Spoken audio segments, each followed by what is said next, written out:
కాంగ్రెస్ ప్రభుత్వం పేరుకు మూసీ సుందరీకరణ ప్రాజెక్ట్ అని అయితే చెప్తుంది. ఇక ఇదే అంశానిపై మరింత సమాచారాన్ని ప్రస్తుతం మనతో మాట్లాడడానికి హైదరాబాద్ నుంచి మా ప్రతినిధి సూరజ్, ప్రదీప్, వంశీ ముగ్గురు లైవ్ లో సిద్ధంగా ఉన్నారు. సూరజ్, మీరు చెప్పండి, కాంగ్రెస్ సర్కార్ పేరుకు మూసీ సుందరీకరణ ప్రాజెక్ట్ అంటుంది, బట్ తెర వెనుక అయితే పెద్ద కుట్ర దాగి ఉంది. ఆ కుట్ర ఏంటి అసలు?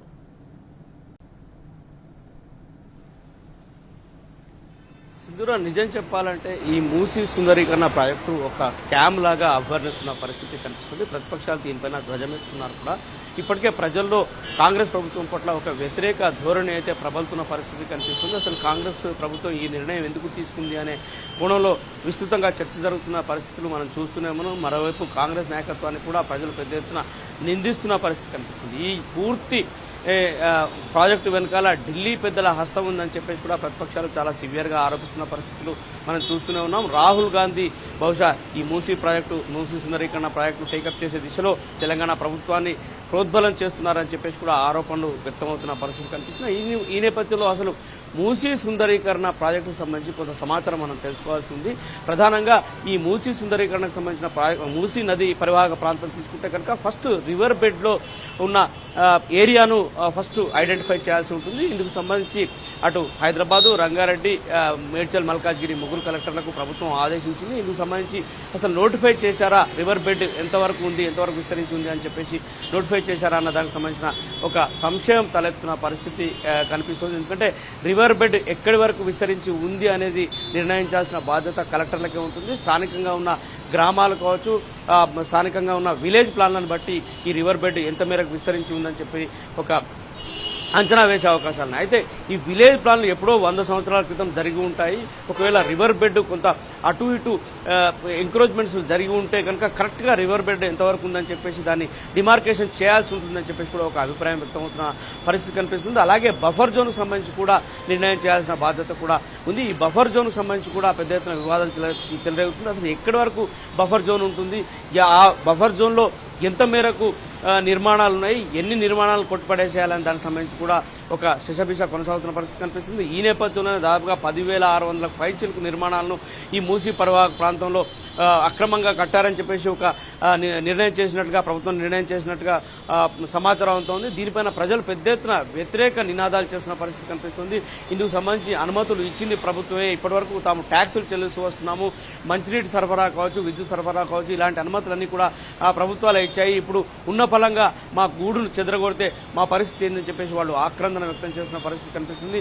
అక్కడ అందరూ కూడా ఇళ్ల నిర్మాణానికి సంబంధించి బ్యాంకుల నుంచి లోన్లు తీసుకుని ఈఎంఐల ద్వారా ఈ ఇళ్ల నిర్మాణాలు చేపట్టిన విషయం తెలిసిందే. దీనిపైన కూడా పెద్ద ఎత్తున నిరసనలు వెలువెత్తున్న పరిస్థితి కనిపిస్తుంది. అసలు కాంగ్రెస్ ప్రభుత్వం, ముఖ్యమంత్రి రేవంత్ రెడ్డి ఈ నిర్ణయాన్ని ఎందుకు చేశారని చెప్పేసి కూడా పెద్ద ఎత్తున ప్రజల్లో విమర్శలు వెలువెత్తున్న పరిస్థితి కనిపిస్తుంది. ఇందుకు సంబంధించి అసలు డిపిఆర్లే లేవు ఇప్పటి వరకు అని చెప్పేసి కూడా ఒక ఆరోపణ ప్రతిపక్షం చేస్తుంది. ఇది వాస్తవంగా కూడా నిజమే. ఎందుకంటే మనం కూడా ఎంఐయుడి అధికారులతో మాట్లాడడం జరిగింది. ఈ డిపిఆర్లకు సంబంధించి ప్రభుత్వం డిపిఆర్ తయారు చేయదు. వాస్తవానికి ఏంటంటే ఒక ఇంటర్నేషనల్ కన్సల్టెన్సీని ముందుగా ఈ డిపిఆర్ను అంచనా వేయడానికి అపాయింట్ చేయాల్సి ఉంటుంది. ఇందుకు సంబంధించి కూడా ఇప్పటికే ప్రభుత్వం బిడ్లు కాల్ఫర్ చేసినట్టుగా మనకు సమాచారం అవుతోంది. సింగపూర్కు సంబంధించిన ఒక కంపెనీ, అలాగే ఇంకొక మల్టీనేషనల్ కంపెనీ కూడా ఈ బిడ్డలో గతంలో పాల్గొన్నట్టుగా కూడా మనకు అధికారుల నుంచి అందుతున్న సమాచారం బట్టి తెలుస్తుంది. దీన్ని బట్టి చూస్తే కనుక ఆ ఇద్దరిట్లో సింగపూర్కు సంబంధించిన కంపెనీని అధికారులు ఫైనల్ చేసి ప్రభుత్వానికి పంపిస్తే ప్రభుత్వం దాన్ని తిరస్కరించిందని చెప్పేసి కూడా ఒక సమాచారం అంతా ఉంది. అంటే డిపిఆర్ తయారు చేయడానికి ఏదైతే ఇంటర్నేషనల్ కన్సల్టెన్సీని నియమించాల్సి ఉంటుందో ఆ నియామకానికి సంబంధించిన ప్రతిపాదనను కాంగ్రెస్ ప్రభుత్వం తిప్పి పంపింది, దాన్ని తిరస్కరించిందని చెప్పేసి కూడా ఒక సమాచారం మనకు ఎంఐయుడి అధికారుల నుంచి అందుతున్న దాన్ని బట్టి తెలుస్తుంది. మరోవైపు కొత్తగా మరొకసారి బిడ్లను ఆహ్వానించినట్టుగా కూడా మనకు సమాచారం అవుతోంది. ఇందుకు సంబంధించి కూడా అధికారులు ఇప్పటికే ఒక కసరత్తును పూర్తి చేసి దీనికి సంబంధించిన ఫైల్ను కూడా ముఖ్యమంత్రి కార్యాలయానికి పంపినట్టుగా తెలుస్తోంది. అంటే ముఖ్యమంత్రి కార్యాలయంలో ఈ ఇంటర్నేషనల్ కన్సల్టెన్సీ సంబంధించి నిర్ణయం జరిగితే ఆ ఇంటర్నేషనల్ కన్సల్టెన్సీ కొంత ఫీజును ప్రభుత్వం నుంచి వసూలు చేసి డిపిఆర్లను సిద్ధం చేస్తుంది. అయితే సాధారణంగా ఈ బహుళజాతి కంపెనీలు ఎలా ఉంటాయంటే, ఏవైతే కంపెనీలు డిపిఆర్ తయారు చేస్తారో ఆ కంపెనీలే ఇన్వెస్టర్లుగా కూడా తర్వాత దశలో ముందుకొచ్చే అవకాశాలు ఉంటాయి. అయితే ఈ ప్రక్రియ అంతా ఏది జరగక ముందే ప్రభుత్వం ఇట్లా అత్యుత్సాహం ప్రదర్శించడము, ప్రజల ఇళ్లపైకి బుల్డోజర్లను పంపడము, వాటిని కూల్చివేయడము, పెద్ద ఎత్తున కూడా విమర్శలు వెలువెత్తున్న పరిస్థితి కనిపిస్తుంది. అసలు ఆలు లేదు, చూడలేదు, కొడుకు పేరు సోలింగ్ అన్న చందంగా ప్రభుత్వం వ్యవహరిస్తోంది. ఇంకా డిపిఆర్లే సిద్ధం కాలేదు, ఎలాంటి ముందస్తు ప్రణాళిక లేకుండా ప్రజలను ఆ దిశలో సమాయత్తం చేయకుండా ఒక వ్యూహం లేకుండా, విధి విధానాలు లేకుండా, మార్గదర్శకాలు లేకుండా ప్రభుత్వం ఈ ఇళ్లను ఏకపక్షంగా కూల్చివేసే ప్రక్రియకు శ్రీకారం చుట్టిందని చెప్పేసి కూడా పెద్ద ఎత్తున విమర్శలు వస్తున్న విషయం తెలిసిందే. ఇందుకు హైడ్రాను కూడా రంగంలోకి ప్రభుత్వం దించింది. అయితే ఒక కొత్త థియరీని ఇప్పుడు ప్రభుత్వ పెద్దలు తెరపైకి తెస్తున్న పరిస్థితి కనిపిస్తుంది. రెండు పనుల విధానాన్ని వాళ్ళు ముందుకు తెస్తున్నారు. అంటే హైడ్రా వేరు, హైడ్రా కార్యకలాపాలు వేరు, మూసీ సుందరీకరణ వేరు అంటున్నారు. అంటే వాస్తవానికి చెప్పాలనుకుంటే రెండు పరస్పర ఆధారితాలని చెప్పాల్సి ఉంటుంది. అటు మూసీ సుందరీకరణ, హైడ్రాను ఇంపోజిషన్లోకి తెచ్చి హైడ్రాను ఇక్కడ దించి రంగంలోకి దించి అక్కడ ఉన్న నిర్మాణాలను కూల్చివేసిన తర్వాతనే మూసీ సుందరీకరణ ప్రాజెక్టు ముందుకు వెళ్లే అవకాశం ఉంటుంది. అయితే మూసీ సుందరీకరణ ప్రాజెక్టు పర్పస్ ఏంటి? ఒకవేళ మూసీ సుందరీకరణ చేస్తే, మూసీ నదిని మళ్లీ పునరుద్ధరణ చేస్తే అసలు ఎంత మేరకు ప్రజలకు లబ్ధి చేకూరుతుంది, ఎంత మేరకు ఆయకట్టుకు అది నీళ్లు అందించగలుగుతుంది, అసలు ఈ సుందరీకరణ ప్రాజెక్టు ఏ మేరకు సక్సెస్, దీనివల్ల ప్రజలకు ఎలాంటి ఫలాలు అందబోతున్నాయి, అక్కడ బిజినెస్ కార్యకలాపాలు ఏ మేరకు విస్తరించే అవకాశాలు ఉన్నాయనే దానికి సంబంధించి కూడా అనేక సంశయాలు వెలువడుతున్న పరిస్థితి కనిపిస్తుంది. దీనివల్ల పెద్దగా ఉపయోగం లేదు అనే ఒక అభిప్రాయం కూడా వ్యక్తం అవుతుంది. ఈ నేపథ్యంలోనే గత పాలకులే దీనికి సంబంధించి ఒక మూసీ కార్పొరేషన్ ఏర్పాటు చేశారనే థియరీని కూడా కాంగ్రెస్ వాళ్ళు తెరపైకి తెస్తున్నా కానీ గతంలో ఈస్ట్ వెస్ట్ కారిడార్ వరకు మాత్రమే ఒక 15,000 కోట్లకు సంబంధించిన ప్రాజెక్టుకు మాత్రమే అప్పట్లో ఎవరికి ప్రజలకు ఇబ్బంది కలగకుండా, పూర్తి స్థాయిలో ఎవరికి కూడా ఎలాంటి అసౌకర్యం కలగకుండా ఈ ప్రాజెక్టును ముందుకు తీసుకెళ్లే క్రమంలో గత ప్రభుత్వం ప్రయత్నించింది. కాగా ఇప్పుడు ఈ ప్రభుత్వం పెద్ద ఎత్తున ప్రజలకు అసౌకర్యం కలిగించే దిశలో ఈ నిర్ణయాన్ని ముందుకు తీసుకెళ్తున్న పరిస్థితులు చాలా స్పష్టంగా కనిపిస్తున్నాయి. ఈ మూసీ ప్రాజెక్టుకు సంబంధించి ఇప్పటికే ప్రభుత్వం పెద్ద ఎత్తున ప్రయత్నాలు కూడా చేస్తుంది.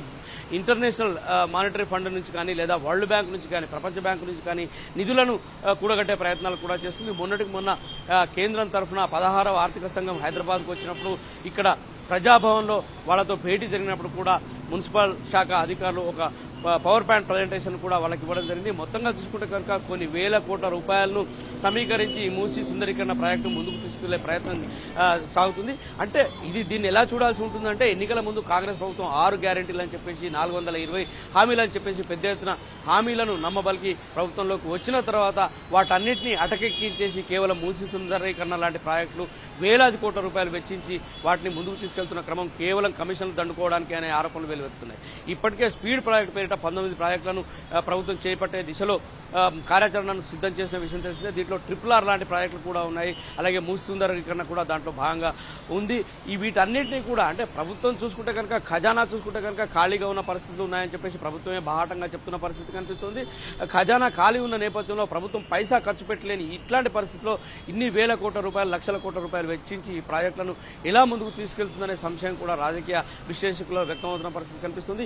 ఈ నేపథ్యంలోనే అసలు మూసీ ప్రాజెక్టు సంబంధించి ప్రభుత్వం కనీసం ఒక 1000 కోట్లైనా ఖర్చు పెట్టే పరిస్థితిలో ఉందా అనే సంశయాలు కూడా వ్యక్తమవుతున్నాయి. ఇందుకు సంబంధించి కూడా నిన్న సచివాలయంలో కొందరు అధికారులను కదిలించిన ప్రయత్నం చేస్తే ప్రభుత్వం దగ్గర చిల్లి గవ్వ లేదు, మూసీ ప్రాజెక్టుకు సంబంధించి మూసీ ఖర్చు పెట్టడానికి చిల్లి గవ్వ లేని పరిస్థితిలో ఇంత ప్రయాసను నెత్తి మీద వేసుకుందని చెప్పేసి ఒక అభియోగం వ్యక్తమవుతోంది. ఇందుకు సంబంధించి అటు ప్రపంచ బ్యాంక్ కానీ, లేదా ఇంటర్నేషనల్ మానిటరీ ఫండ్ నుంచి కానీ, లేదా ఇతరత్ర మార్గాల ద్వారా మాత్రమే ఇందుకు నిధులు సమకూరాల్సి ఉంటుంది.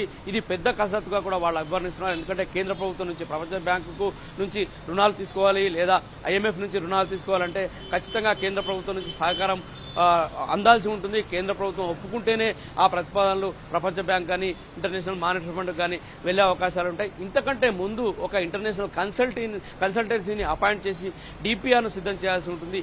ఇవన్నీ ఏవి లేకుండానే, ఒక ప్రాథమిక కసరత్తు లేకుండానే, ఎలాంటి మార్గదర్శకాలు లేకుండానే ప్రభుత్వం దుందుడుగ్గా వ్యవహరిస్తూ అత్యుత్సాహం ప్రదర్శిస్తూ ప్రజలను ఇబ్బందులకు గురి చేస్తుంది అని చెప్పేసి కూడా ఆరోపణలు వెలువెత్తున్న పరిస్థితి కనిపిస్తుంది. తెలంగాణ ఏర్పడ్డ తర్వాత మొట్టమొదటిసారిగా ప్రజల్లో తీవ్ర అసహనము, ఆందోళనకర పరిస్థితులు నెలకొని ఉన్నాయి. వాళ్లలో ఒక అలజడి నెలకొని ఉన్న పరిస్థితి కనిపిస్తుంది. ఇన్ని రోజులు ప్రశాంతంగా ఉన్న హైదరాబాద్ జనం అంతా కూడా ఒక్కసారిగా ఉలిక్కిపాటుకు గురవుతున్న పరిస్థితులు కనిపిస్తున్నాయి. వాళ్ళు కష్టపడి జీవితకాలం కళ నెరవేర్చుకున్న క్రమంలో వాళ్ళు ఒక నిర్మాణాన్ని చేపట్టుకుంటే, ఉండడానికి ఒక గూడును కట్టుకుంటే ఆ గూడును సైతం ప్రభుత్వం కూల్చివేస్తున్న వైఖరి పైన పెద్ద ఎత్తున వాళ్ళు ఆరోపణలు చేస్తున్నారు, నిరసనలు వ్యక్తం చేస్తున్నారు. ప్రభుత్వంలోని పెద్దలను వాళ్ళు వ్యక్తిగతంగా కూడా దూషిస్తున్న పరిస్థితులు కనిపిస్తున్నాయి. వాళ్ళు ఛాలెంజ్ చేస్తున్న పరిస్థితి కనిపిస్తుంది. మమ్మల్ని రోడ్ల పాలు చేస్తున్నారని చెప్పేసి ఆవేదనలు వ్యక్తం చేస్తున్న పరిస్థితి కనిపిస్తుంది. ఆక్రందనలు వ్యక్తం చేస్తున్న పరిస్థితి కనిపిస్తుంది. వాళ్ళ పిల్లలకు సంబంధించి అకాడమిక్ ఇయర్ కూడా నష్టపోతున్నామని చెప్పేసి కూడా వాళ్ళ బాధను వ్యక్తం చేస్తున్నారు. పిల్లలు కూడా ఆగమ్య గోచరంగా ఉంది వాళ్ళ భవిష్యత్ అన్నట్టుగా వాళ్ళ వ్యాఖ్యలు కూడా మనం ప్రత్యక్షంగా చూస్తూనే ఉన్నాము. కనీసంగా ఇల్లు ఖాళీ చేసి వాళ్ళ సామాగ్రిని కూడా అక్కడి నుంచి తరలించే సమయం ఇవ్వకుండా హైడ్రా కూల్చివేతలకు పాల్పడుతుందని చెప్పేసి కూడా పెద్ద ఎత్తున ఆరోపణలు వ్యక్తమవుతున్నాయి. ఇందుకు సంబంధించి కూడా హైకోర్టు సీరియస్ గా స్పందించిన విషయం తెలిసిందే. హైడ్రా కనుక ఇంకా ఎక్స్ట్రా చేస్తే ఆదివారం కూల్చివేతలకు పాల్పడితే నోటీసులు లేకుండా కూల్చివేతలకు దిగితే ప్రజలకు అసౌకర్యం కలిగిస్తే అవసరం ఉంటే జైలుకైనా పంపిస్తామని చెప్పేసి కూడా హైకోర్టు తీవ్రమైన వ్యాఖ్యలు చేసిన విషయం తెలిసిందే. ఇంకొక వైపు హైడ్రాకు సంబంధించిన కమిషనర్ రంగనాథ్ ఒక అడుగు ముందుకేసి నేనేది చెప్తే అదే నిర్ణయం, నేనేది చెప్తే అదే శాసనం అన్న చందంగా వివరించిన నేపథ్యంలో హైకోర్టు ముందుకు వీడియో కాన్ఫరెన్స్ లో వెళ్ళినప్పుడు ఈ చర్యలన్నీ కూడా నాకు సంబంధం లేదని చెప్పేసి ఆయన తప్పించుకున్న వైఖరి చాలా స్పష్టంగా ప్రజలు అబ్జర్వ్ చేస్తున్నారు. మొత్తం మీద చూసుకుంటే కనుక హైడ్రా వివాదం కావచ్చు లేదా మూసీ పరివాహక ప్రాంతంలో ఉన్న నిర్మాణాలను కూల్చివేత కావచ్చు ప్రజల్లో ఒక అలజడి వాతావరణాన్ని సృష్టిస్తున్నాయి. ఖచ్చితంగా ఇది ప్రజలకు అసౌకర్యం కలిగిస్తుంది. కాంగ్రెస్ ప్రభుత్వం ఇట్లాంటి వివాదాస్పద నిర్ణయం తీసుకొని భంగపోతుంది, పూర్తి స్థాయిలో ప్రజల్లో విశ్వాసాన్ని కోల్పోతుందని చెప్పేసి కూడా ప్రతిపక్షాలు పెద్ద ఎత్తున ఆరోపణలు వ్యక్తం చేస్తున్న పరిస్థితి కనిపిస్తుంది. వాళ్ళంతా కూడా ప్రజలకు అండగా నిలబడడానికి మూసీ పరివాహక ప్రాంతంలో పర్యటిస్తున్నారు. పెద్ద ఎత్తున ప్రజలను కలుస్తున్న పరిస్థితి కూడా మనం చూస్తూనే ఉన్నాం. ఈ పరిస్థితిలో కాంగ్రెస్ కార్యకర్తలు లేదా కాంగ్రెస్ నాయకులంతా కూడా ప్రతిపక్ష పార్టీల నేతలపైన దాడులకు దిగుతున్న పరిస్థితి కనిపిస్తుంది. వాళ్ళ కార్లపైన కూడా దాడులకు దిగబడుతున్న వైనాలు కూడా మనం ప్రత్యక్షంగా చూస్తూనే ఉన్నాం. వీటన్నిటిని కూడా ప్రజలు క్షుణ్ణంగా పరిశీలిస్తున్నారు. ఎప్పటికప్పుడు ప్రజలు ప్రతి పర్యవసానాన్ని ప్రతి పరిణామాన్ని కూడా అంచనా వేస్తున్నారు, వాళ్ళు పరిశీలిస్తున్నారు. ఖచ్చితంగా కాంగ్రెస్ పాలకులకు బుద్ధి చెప్తారనే ఒక అభిప్రాయం కూడా వ్యక్తమవుతోంది. రైట్ సూరజ్.